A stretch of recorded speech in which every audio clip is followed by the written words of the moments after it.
4 দশক আগে থেকেই ঝিনাইদহ সীমান্ত এলাকায় চোরাচালানে যুক্ত হন তিনি। পরে আসেন রাজনীতিতে। হরে কৃষ্ণ। পরিবর্তে সবজি রান্না খুব সুন্দর হয়েছে। পৌর কাউন্সিলর, উপজেলা চেয়ারম্যান থেকে সংসদ সদস্য পর্যন্ত হন, কিন্তু চোরাচালানের সে চক্র থেকে বের হতে পারেননি। সে বিরোধেই ভারতের কলকাতায় খুন হন আনোয়ারুল আজিম ওরফে আনার।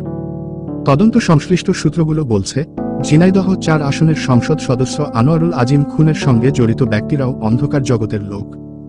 খুনের মূল পরিকল্পনাকারী আনোয়ারুলের বাল্যবন্ধু আক্তারুজ্জামান ওরফে শাহিন, যিনি নিজেও সোনা পাচারকারী একটি চক্রের প্রধান, আর খুনের পরিকল্পনা বাস্তবায়ন করেন পেশাদার সন্ত্রাসী শিমুল ভূঁইয়া, যিনি একসময় একটি চরমপন্থী সংগঠনের নেতা ছিলেন। এই খুনের কারণ খুঁজতে গিয়ে জানা যায়, অপরাধ জগতের সঙ্গে আনোয়ারুল আজিমের যোগাযোগ অনেক পুরনো।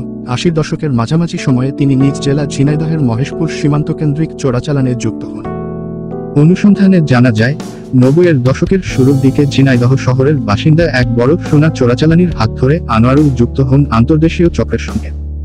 ধীরে ধীরে ঝিনাইদহ সীমান্তবর্তী অঞ্চলে সোনা চোরাকারবারের অন্যতম নিয়ন্ত্রক হয়ে ওঠেন আনোয়ারুল।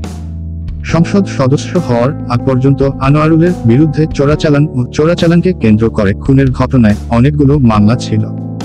যদিও 2009 সালে আওয়ামী লীগ ক্ষমতায় আসার পর কিছু মামলা থেকে রাজনৈতিক বিবেচনায় অব্যাহতি পান, বাকি মামলাগুলো থেকেও অব্যাহতি বা খালাস পান। সংসদ সদস্য হওয়ার পর আনোয়ারুলের বিরুদ্ধে আর মামলা না হলেও ওই অঞ্চলে সোনা চোরাচালানের বড় নিয়ন্ত্রক হয়ে উঠেছিলেন বলে সরকারের একাধিক সংস্থার প্রতিবেদন ও সরেজমিন অনুসন্ধান থেকে জানা গেছে। বিষয়টি স্থানীয় রাজনীতি থেকে শুরু করে প্রশাসনের লোকজনও জানেন, কিন্তু সংসদ সদস্য হওয়ার পর এ নিয়ে কেউ প্রকাশ্যে কথা বলতে সাহস করেননি। ঝিনাইদহ আওয়ামী লীগের একজন প্রবীণ রাজনীতিক নাম প্রকাশ না করার শর্তে বলেন, আনারের 4 দশকের অন্ধকার জীবন, রাজনীতিতে এসে এবং সংসদ সদস্য হয়ে ওই জীবনে আলো ফেলার চেষ্টা করেছিলেন তিনি, কিন্তু তার অন্ধকার জীবন অন্ধকারেই মিলিয়ে গেল। সর্বশেষ 8 জুন কলকাতা ভিত্তিক সংবাদপত্র আনন্দবাজার পত্রিকার এক খবরে সেখানকার তদন্তকারীদের বরাত দিয়ে বলা হয়, আনোয়ারুল আজিম সীমান্তে সোনা পাচারের সঙ্গে যুক্ত ছিলেন, পাশাপাশি তিনি একটি টাকা পাচার চক্রেরও প্রধান ছিলেন। এছাড়া আনোয়ারুল খুনের সন্দেহভাজন আখতারুজ্জামানও সোনা পাচারে যুক্ত ছিলেন।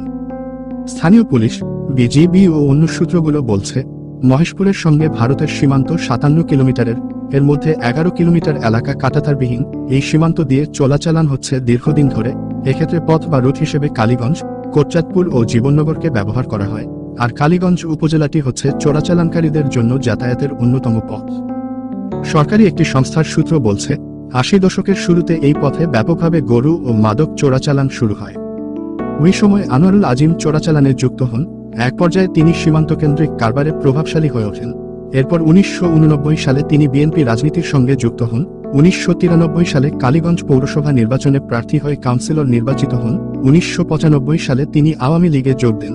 এক্ষেত্রে পথ বা রুট হিসেবে কালীগঞ্জ, কোটচাঁদপুর ও জীবননগরকে ব্যবহার করা হয়, আর কালীগঞ্জ উপজেলাটি হচ্ছে চোরাচালানকারীদের জন্য যাতায়াতের অন্যতম পথ। কয়েকটি সূত্র থেকে জানা গেছে, 1996 সালে আওয়ামী লীগ সরকার ক্ষমতায় আসার পর চোরাচালানে আনোয়ারুলের প্রভাব বাড়তে থাকে। ততদিনে তিনি সোনা চোরাচালানকারী একটি চক্রের সঙ্গে যুক্ত হন। ওই চক্রের প্রধান ছিলেন ঝিনাইদহ সদরের পরিতোষ চক্রবর্তী। পরিতোষকে সোনা চোরাচালানে আনোয়ারুলের গুরু মনে করা হয়। ঝিনাইদহ শহরের সোনার ব্যবসায়ী হিসেবে পরিচিত পরিতোষ 2013 সালে মারা যান। মৃত্যুর আগ পর্যন্ত তার সঙ্গে আনোয়ারুলের সম্পর্ক ছিল বলে জানা গেছে। আনোয়ারের বিরুদ্ধে যে 21টি মামলার তথ্য উপাত্ত পাওয়া গেছে, এর মধ্যে 2টি মামলার অভিযোগপত্রে পরিতোষের সঙ্গে আনোয়ারুলের নামও এসেছে।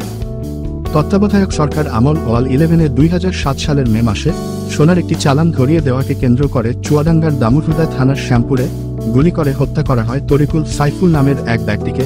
ওই মামলার তদন্তে উঠে আসে, এই হত্যার পরিকল্পনার সঙ্গে আনোয়ারুল আজিম ও পরিতোষ চক্রবর্তী জড়িত।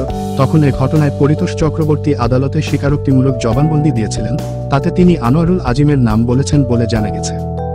একই বছরের ডিসেম্বরে দামুরহুদা থানার দর্শনা সীমান্তের কাছে 12 কেজি সোনাসহ একটি ট্রাক জব্দ করে সীমান্তরক্ষী বাহিনী বিডিআর। ওই মামলার তদন্তে পরিতোষের সঙ্গে আনোয়ারুলের নামও এসেছিল। এরপর আনোয়ারুল আবার ভারতে পালিয়ে যান। তিনি দীর্ঘদিন ভারতে পলাতক ছিলেন। এই 2 মামলায় আনোয়ারুল আজিমের সম্পৃক্ততা পাওয়ার পর তার বিরুদ্ধে 2008 সালের 7 আগস্ট ইন্টারপোলের রেড নোটিশ জারি করা হয়। 2009 সালে আওয়ামী লীগ সরকার ক্ষমতায় আসার পর আনোয়ারুল দেশে ফিরে আসেন। রেড নোটিশ প্রত্যাহার করা হয়। 2012 সালে রাজনৈতিক বিবেচনায় স্বরাষ্ট্র মন্ত্রণালয় থেকে এই 2 মামলায় আনোয়ারুলের নাম প্রত্যাহার করে নেওয়া হয়। এমনকি পরিতোষ চক্রবর্তী সহ আরও 4 সহযোগীর নামও মামলা থেকে নাম প্রত্যাহার করা হয়। বিএনপি সরকারের সময় পলাতক থাকা অবস্থায় আওয়ামী লীগের কালীগঞ্জ উপজেলা কমিটির পদ পেতে ব্যাপক চেষ্টা চালান আনোয়ারুল। 2007 সালে তত্ত্বাবধায়ক সরকারের আমলে তিনি দেশে ফেরেন।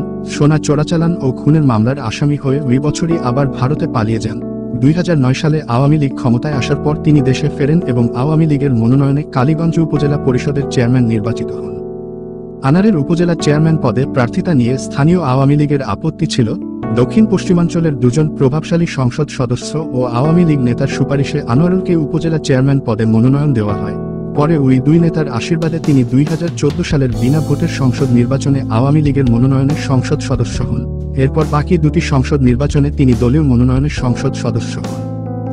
আইন শৃঙ্খলা রক্ষাকারী বাহিনীর একাধিক সূত্র বলছে, আনোয়ারুল আজিম খুনের নেপথ্যে সোনা চোরাচালান কেন্দ্রিক বিরোধ। দীর্ঘদিন ধরে ঝিনাইদহ সীমান্ত দিয়ে সোনা চোরাচালান নিয়ন্ত্রণ করে আসছিলেন আনোয়ারুল আজিম, আক্তারুজ্জামান ওরফে শাহিন ও যশোর এলাকার আওয়ামী লীগের এক নেতা। আনোয়ারুল ও আক্তারুজ্জামান ছিলেন ঘনিষ্ঠ বন্ধু, একসময় একই চক্রে যুক্ত ছিলেন। কয়েক বছর ধরে তারা দুজনে আলাদাভাবে সোনার কারবার করছিলেন, কিন্তু ঝামেলা তৈরি হয় একের পর এক সোনার চালান ধরা পড়াকে কেন্দ্র করে। এ সময় সীমান্ত এলাকায় আক্তারুজ্জামান ও যশোর অঞ্চলের ওই নেতার অনেকগুলো চালান ধরা পড়ছিল, কিন্তু আনোয়ারুলের কোনো চালান ধরা পড়ছিল না। এটাকে কেন্দ্র করে সোনা পাচারকারী চক্রগুলোর মধ্যে ভুল বোঝাবুঝি সৃষ্টি হয়। অন্যদের সন্দেহ, তাদের চালান ধরা পড়ার পেছনে আনোয়ারুলের হাত আছে। ঝিনাইদহ অঞ্চলের অপরাধ নিয়ে দীর্ঘদিন কাজ করেন আইনশৃঙ্খলা রক্ষাকারী বাহিনীর এমন একজন কর্মকর্তা বলেন, আক্তারুজ্জামানের চালান ধরা পড়ছিল বেশি। এতে তার লোকজন ক্ষিপ্ত হয়ে গত 17 জানুয়ারি মহেশপুরের 4.5 কেজি সোনার একটি চালান ধরিয়ে দেন। ওই চালান আনোয়ারুল আজিমের ছিল। এর জেরে আনোয়ারুলের সহযোগী তরিকুল ইসলাম মুইদিনী মহেশপুরের বাঘাডাঙ্গা গ্রামে দুজনকে গুলি করে হত্যা করেন। এরপর তরিকুল ভারতে পালিয়ে যান। এ নিয়েও আক্তারুজ্জামান আরও ক্ষিপ্ত হন আনোয়ারুলের ওপর।